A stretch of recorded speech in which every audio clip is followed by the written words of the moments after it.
Hello everyone, I am Rajiv Rahman and I am describing you a exciting job offer.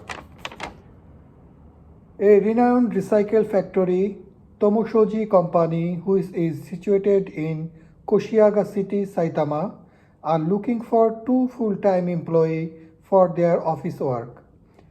They offer a handsome salary of 180,000 yen per month.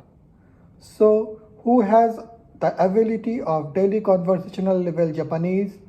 Please come to visit our office for interview on 6th of May 2 p.m.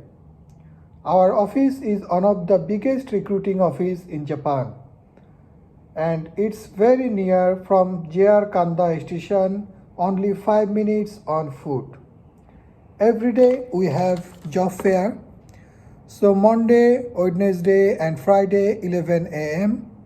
and the interview will held 2 p.m.